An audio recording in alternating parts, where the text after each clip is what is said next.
Oi, meus amores! Aqui é a professora Alusca Soares e hoje eu vim falar para vocês um pouquinho sobre a célula procarionte, dando continuidade ao nosso conteúdo do reino Monera, certo? Esse lindo desenho, essa obra-prima que está aqui, representa uma célula procarionte, certo? Vamos lá detalhar um pouquinho dessa célula para vocês saberem mais. Gente, essa célula ela é muito importante porque é uma célula que ela possui muitas especificidades, certo? E você tem que saber cada uma delas para você se dar bem nas provas, nos exames que vocês vão fazer por aí afora. Então, vamos lá. Eu vou passar a tecla SAP e vou traduzir para vocês cada uma das partes dessa obra de arte que eu fiz aqui para explicar esse conteúdo para vocês. Então, vamos lá. Aqui, gente, ó, em verde, nós temos essa estrutura. E essa estrutura aqui não é o rabinho da bactéria, não, certo? Não é a cauda, não. Essa estrutura é uma estrutura de locomoção que está presente não em todas as bactérias, mas algumas elas vão apresentar, certo? Isso aqui é um flagelo. O mesmo flagelo que tem lá no espermatozoide, que faz com que ele consiga se locomover. Então, nas bactérias flageladas, esse flagelo ele vai ter a função de quê, Alusca? Ele vai ter a função de locomoção, certo? De repente, você pega uma questão e diz, todas as bactérias, elas são flageladas, verdadeiro ou falso? Falso. Nem todas são, porém, algumas vão apresentar essa estrutura, certo?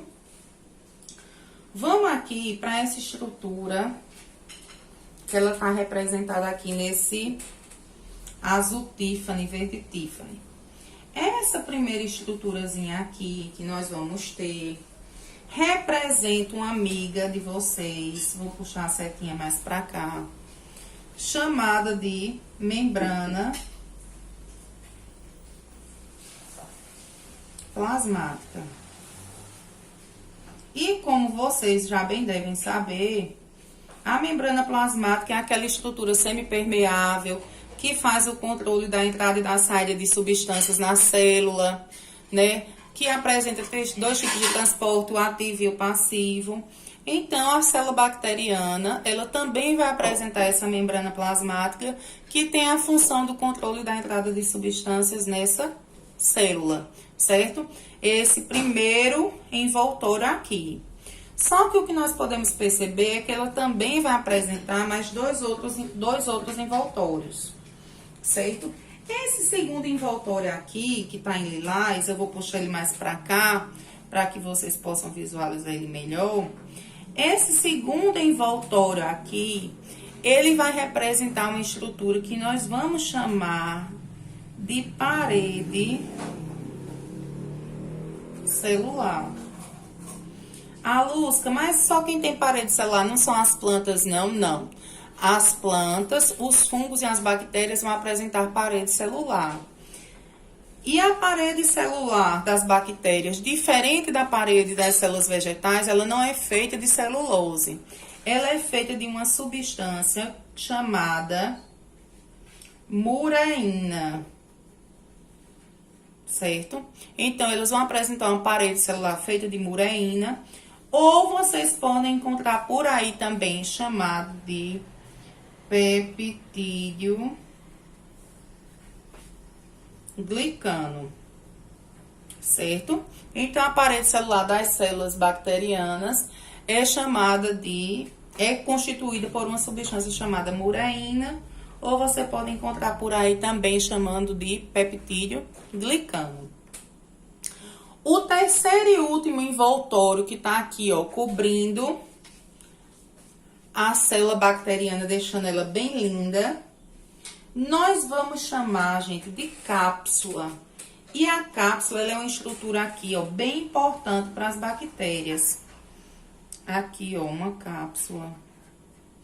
Alusca, o que é que essa cápsula ela faz? Essa cápsula ela é importante para as bactérias Porque elas vão dar às bactérias, gente, resistência. Elas vão deixar as bactérias mais resistentes. Às vezes você está tomando um determinado antibiótico, aquele antibiótico ele não está fazendo tanto efeito. As bactérias se tornaram resistentes e essa resistência bacteriana ela vem através dessa estrutura aqui, ó, desse envoltório que está em corzinha de laranja chamada de cápsula, certo? Então, eles têm esses 3 envoltórios, membrana, parede celular e cápsula. Ah, Lusca, e essas anteninhas aqui? Gente, não são anteninhas, certo? Essas estruturas aqui, bem bonitinhas, elas são chamadas de cílios. E esses cílios, eles são estruturas responsáveis pelo processo também de locomoção. Porém, nesse caso aqui, esses cílios, eles vão formar estruturas chamadas de pili, certo? E esse pili, ele vai formar pontes,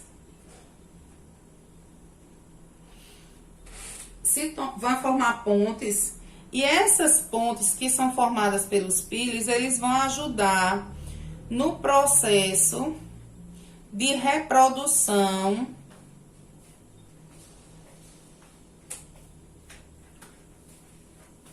assexuada,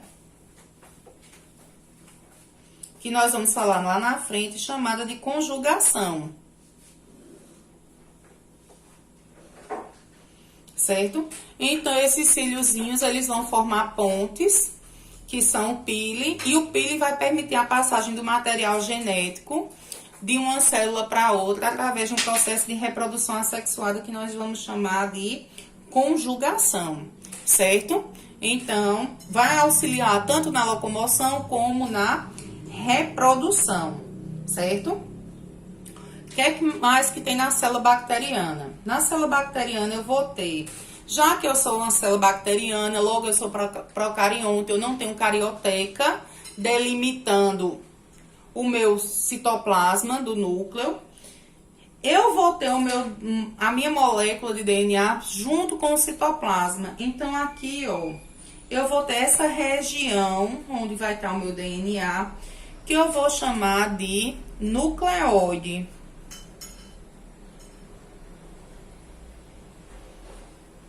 Essa região aqui, ó, que é o nucleóide, onde eu vou ter o meu DNA circular. Então, nas bactérias, eu tenho um núcleo. Esse meu núcleo eu vou denominar de nucleóide, eu vou ter um DNA circular, certo? É importante não esquecer, porque é a característica que marca esse reino. Aqui eu vou ter essa estruturazinha, ó, ela tá bem tímida, que são os plasmídios. Os plasmídios, eles são pedaços de DNA, certo? Pedaços de DNA.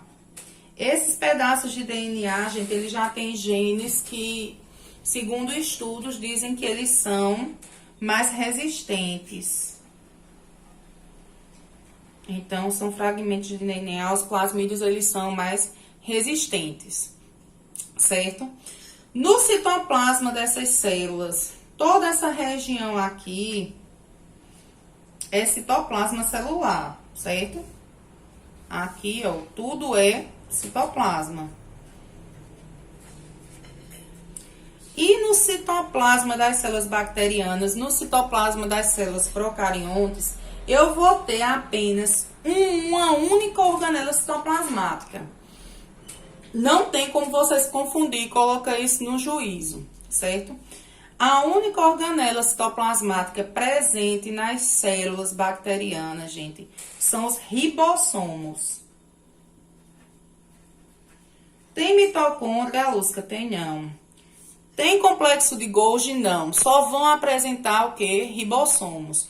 E qual é a função desses ribossomos que nós vimos lá no primeiro ano? Os ribossomos, eles são responsáveis pela síntese de proteínas.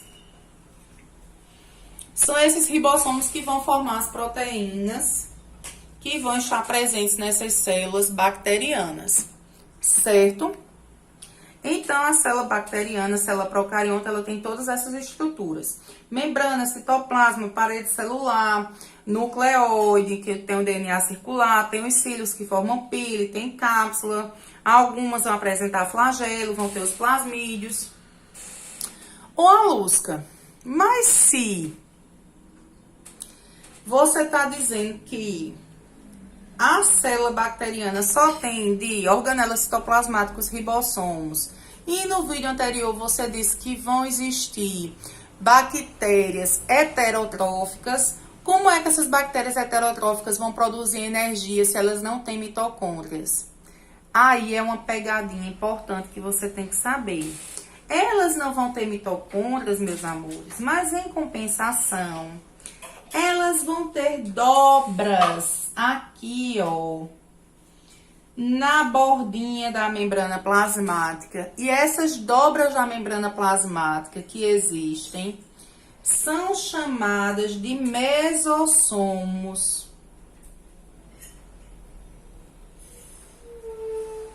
E esses mesossomos, que são essas dobras internas da membrana plasmática, vão ser responsáveis pela respiração celular dos seres do reino Monera, que são heterotróficos, certo?